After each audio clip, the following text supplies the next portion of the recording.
In their interview after the wedding, Tiffany tells Brett, like, we need to go to this bridal suite and get it on real quick. And I'm like, yes, Tiffany, you better go. You better go do something with your husband. Y'all better go do something. Roxy says we're gonna talk about it. Roxy says we're gonna talk about it.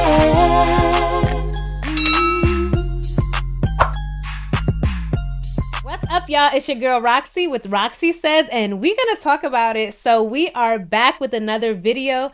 This is episode 12 of Love is Blind season 4, the season finale, the last episode before that live reunion. So let's get right into it, because this episode was messy.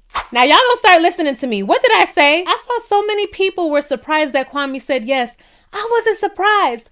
I told y'all I got Kwame's number. I know exactly who he is. I said he will waste your time for as long as you allow. He's going to go with the flow. He's going to say yes. He's going to do all the things to make you believe that he wants to be with you when he knows deep down he doesn't want to be with you. And he's just using you as a placeholder until he can get the woman who he really wants to be with.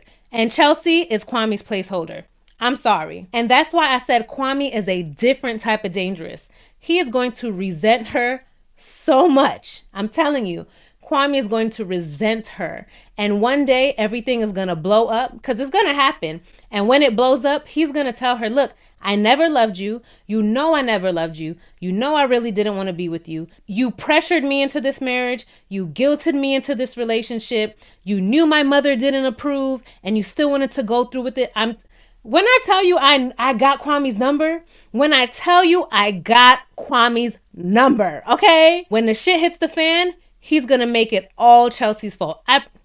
I promise you. I promise you. Even the body language in the interview after they got married, it's off. Chelsea is holding on to Kwame's waist. Like, she just knows if she lets go, he's going to run away. She is holding on to him for dear life. Kwame's making that same stupid smile, that same chuckle, that same face that he gave Micah when they were at Chelsea's birthday. And she asked him, do you think that you made the right choice? And he was like, he's doing that same face now. Kwame is literally going through the motions. He's saying and doing all of the things that he believes a happy man, a truly happy man who just got married would do. I'm not buying it. Kwame's always in character with Chelsea. That's why certain things that she says, he won't respond to her. He'll just, like, chuckle it off, laugh it off. He's doing the same thing here. And y'all already know how I feel about Chelsea. Chelsea is far from perfect. And we see it even more here. She's speaking to him as if he's her son. Like, I'm your what? I'm your wife? Like, girl, Chelsea is speaking to Kwame like if he's a child. Like, the vibes I get from Chelsea is like when a parent takes their kid somewhere and they're like, look, don't embarrass me, okay? We about to go in this place. Don't act a fool. Don't embarrass me. And Kwame's just like, you're my wife. You're my wife. Kwame, blink twice if you need help. And even in this moment, Chelsea still doesn't see it. She still doesn't get it. But I don't even think Chelsea cares. She got what she wanted. She got the dream wedding. And she's standing next to a guy who clearly isn't nearly as happy about this situation as she is. But she still doesn't see it. That scene gave me cringe. I cringed the entire time. The entire time I cringed. If Kwame and Chelsea are still together, I bet you they're giving each other hell. I would bet that after the wedding, Chelsea got even more passive aggressive. And after the wedding, Kwame showed even less feelings and interest in Chelsea. Because Kwame's like, look, I married you. I did what you wanted. I married you. Leave me alone.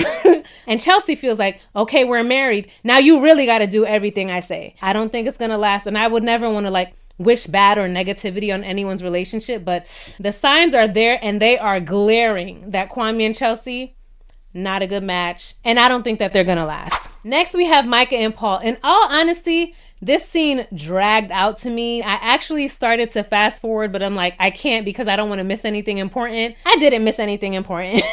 The scene started off with both Micah and Paul with their respective families and friends, and they were just discussing how much they love each other, how much they've grown as a couple, how much they always miss each other, all the good things, right? Paul tells his friends that although he's optimistic, he still has some reservations because it's like, can we get through change together? I don't know if we can get through change together. They've only known each other for a short period of time, and they haven't really dealt with many major real life issues, right? Remember, Paul is a scientist. He's an overthinker. He's used to having an idea, having a question, having a hypothesis, and Paul is used to being able to test and test and test that hypothesis with different controls and different variables. He can't do that in this situation, so it makes him uneasy. He feels less secure in making this decision because he hasn't been able to see how him and Micah would do in different situations. Paul's family and friends clearly know that he's an overthinker, and they tell him that this is a situation where he can't go with his mind. He has to really go with what he feels. That's what he has to rely on for this decision. And I'm like,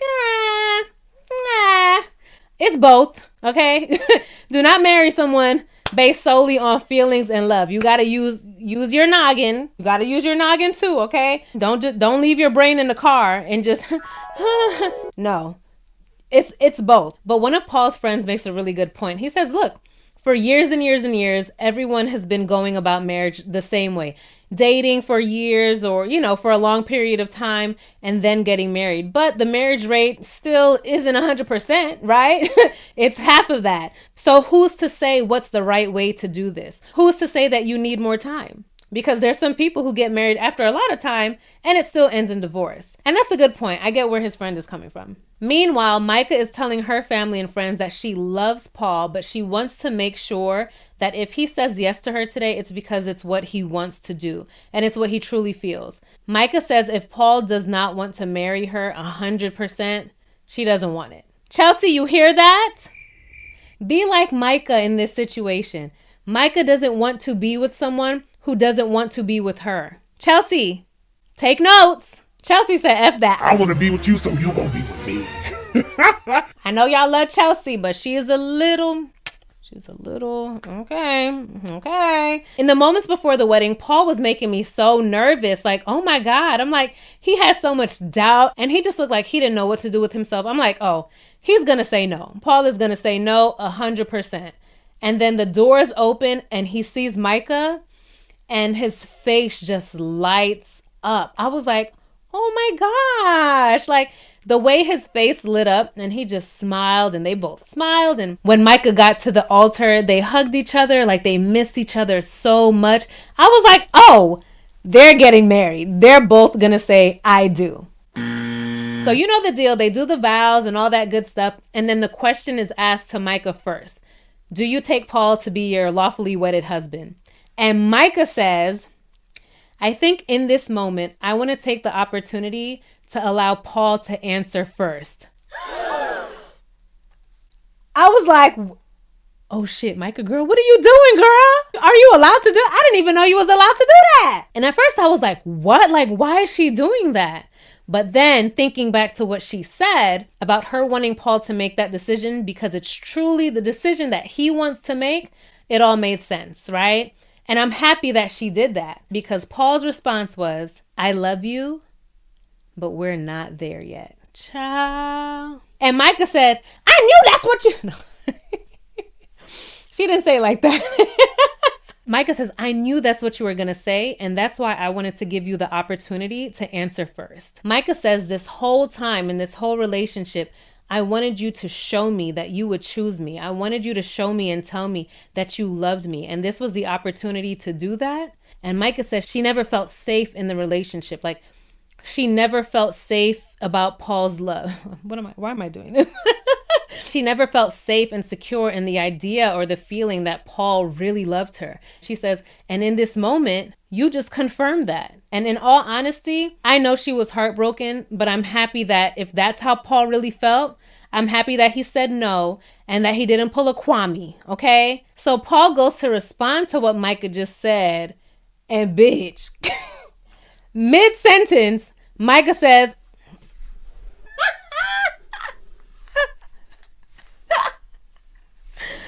mid-sentence, Micah gets up and walks off. And Paul is just standing there like, and this part really pissed me off. Did you see Shelby and what's the other friends? I think her name is Michaela. Did you see them laughing while Micah was running off after just being told by the man that she loves that he doesn't want to marry her? What the F are you laughing about? What's funny? What's funny in that moment? What even warrants a smile, much less for a laugh? Even though Shelby doesn't like Paul and she didn't want Micah to marry Paul, you see your friend is truly and deeply hurt. What is funny? If Micah is still friends with Shelby and Michaela after seeing how they reacted to her being in pain and being hurt, I don't know how. I don't know how. That was disgusting to see. That really pissed me off, if you can't tell.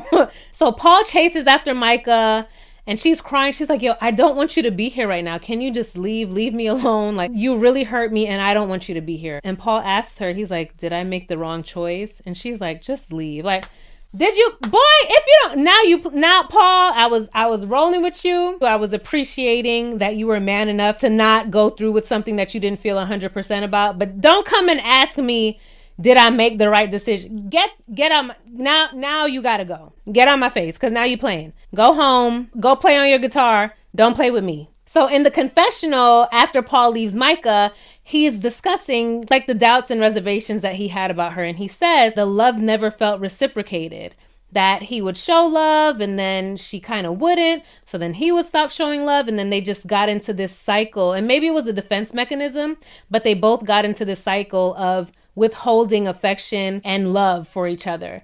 And I'm like, that's something that I feel with communication, y'all could have fixed, right? If you guys talked about it early enough, like, babe, I love you. Like, come on, like, let's show each other how much we love and care about each other. And they could have dug really deep in that conversation to find out why they were resorting to withholding their love and affection for each other. I think that that's something that they could have worked out if they discussed it early enough. Definitely. But then Paul also says, like, I don't see her as a mother. Paul says when he tries to visualize Micah as a mother, he has a hard time doing it. Like, he just can't see it. I think that those are things that they could have discussed, but they waited too long to do it. And they were too busy cracking jokes on each other as opposed to having these real important conversations. And this is what happened. So it's a no for Paul and Micah. Oh well. So now we come to the best couple of Love is Blind season 4. Only second to the king and queen of Love is Blind, Lauren and Cameron from season 1.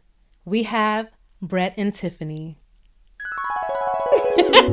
This is my couple. The same thing that he's been saying, because we love a consistent king, okay?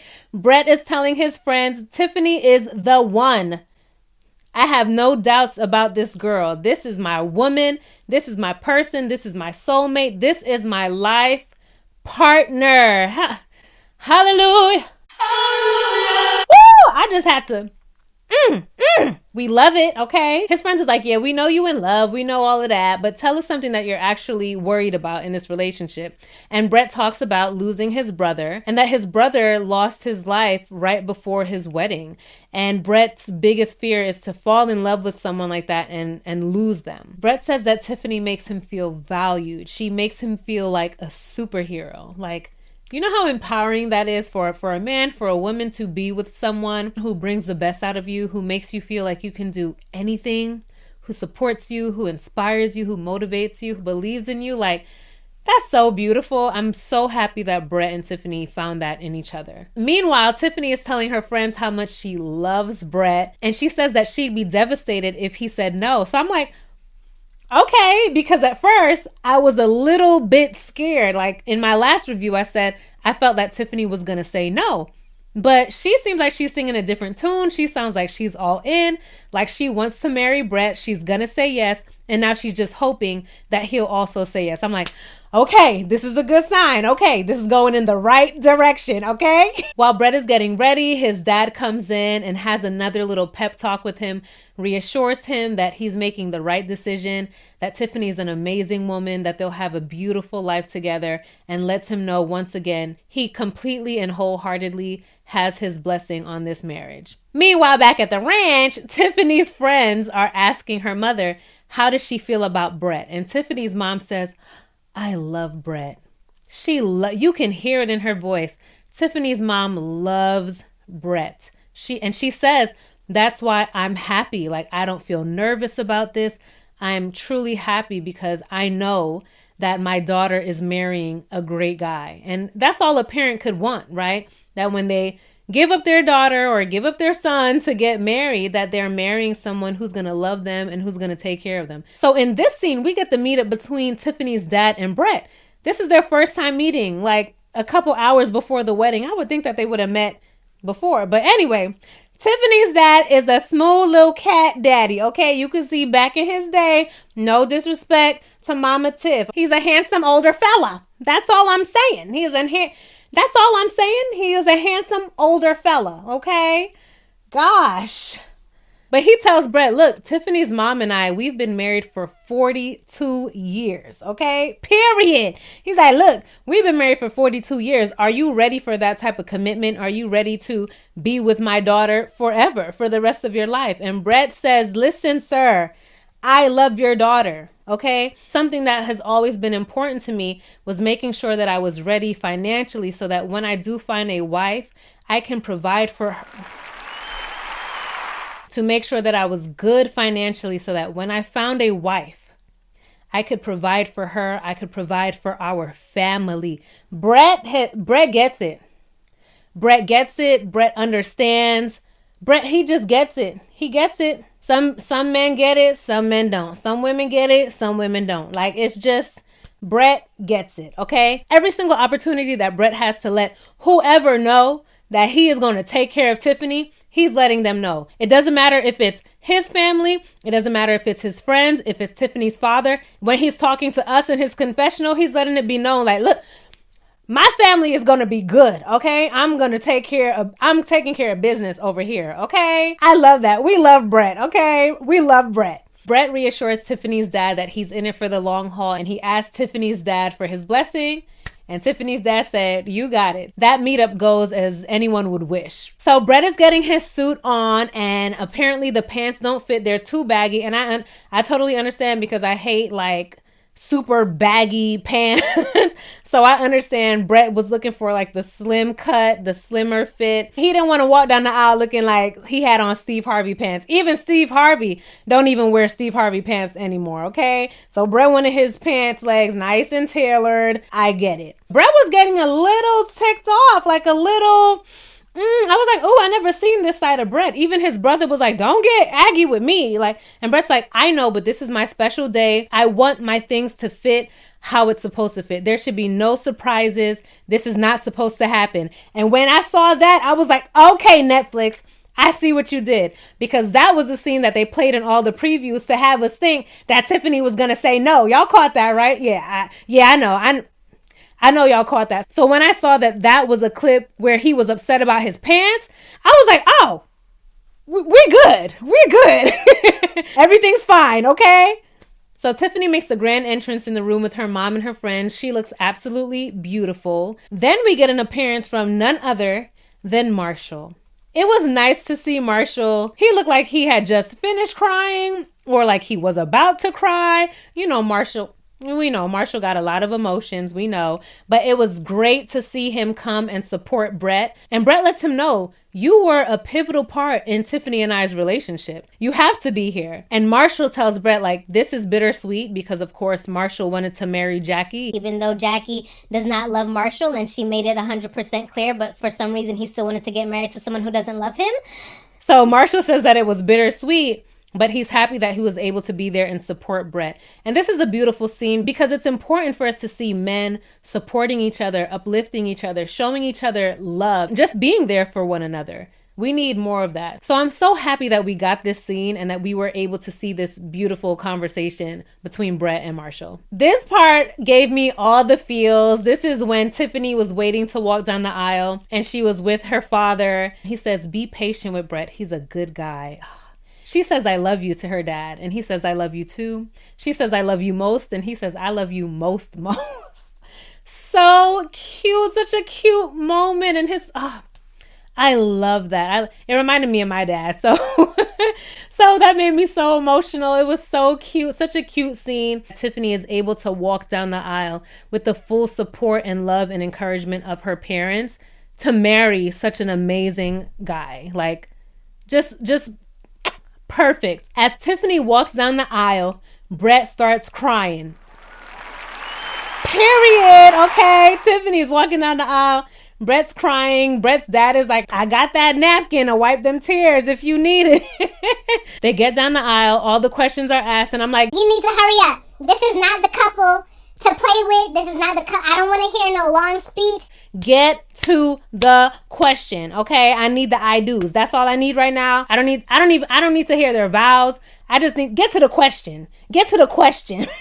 So it starts to rain and thunder while they're doing their vows. And everyone's like, oh, this is a beautiful sign. So they say their vows. And this is the first time in the show where they ask the man first, right? With Kwame and Chelsea and with Paul and Micah, they asked the women first. But in this situation, they asked Brett first because they know that we know that Brett is saying yes, right? So they wanted to build up that suspense. That's why they asked Brett first and they asked Tiffany second. Netflix, y'all not slick. We know what y'all was doing. But Tiffany says yes. And our favorite couple has officially gotten married. Yes! We're so happy! In their interview after the wedding, Tiffany tells Brett, like, we need to go to this bridal suite and get it on real quick. And I'm like, yes, Tiffany, you better go. You better go do something with your husband. Y'all better go do something. And Brett is like, yo, this girl is crazy. So cute. So happy for them. But we knew they was gonna get married, right? Like, we knew it. Tiffany, girl, I'm so happy I don't have to fight you. In my last review, I said if you said no to Brett, I would have to fight you. I'm happy we don't gotta take it there. Thank you. I appreciate it. Next up, we have Zach and Bliss. It's always so sad to hear Zach speak about his mother. We can tell that he really misses her. He really loved her, that he went through a lot in his childhood just because of who his mother was or because of what her profession was. But you can see he loves and misses his mother. So whenever he speaks about her, it's really sad. And I know that he really wishes that his mother was able to be there on such a special day. But he says even though his childhood was chaotic, his mother always believed in him. She always let him know how much she loved him. And he says he wouldn't be here today if it wasn't for his mother. So we get to where Bliss is about to walk down the aisle to Zach. And she is being walked by her mom and her dad. We love Mama Bliss, okay? Papa Bliss in this moment said everything short of don't marry this man. Everything short of don't marry this man, okay? I didn't like this moment at all. I didn't like it at all because even if Bliss tries to hide it or act like she doesn't really care, we know that Bliss really values the opinion of her dad. She really values the approval of her dad. It means a lot to her. And he knows it too. So he's making little remarks and he's like, yeah, hopefully this guy can keep up with you. We'll see. No matter what, you'll always have your family. Like, no matter what happens, pretty much like, no matter what happens with this guy, even if it doesn't work out, you still have your family. And yes, that's great to know. But we know how he was saying it in this moment. Pretty much he's saying, it's not going to work out, but don't worry, you'll always have us. That's the vibe that I got from it, right? Is that the vibe that you got from it? Let me know. And he also tells her never to settle.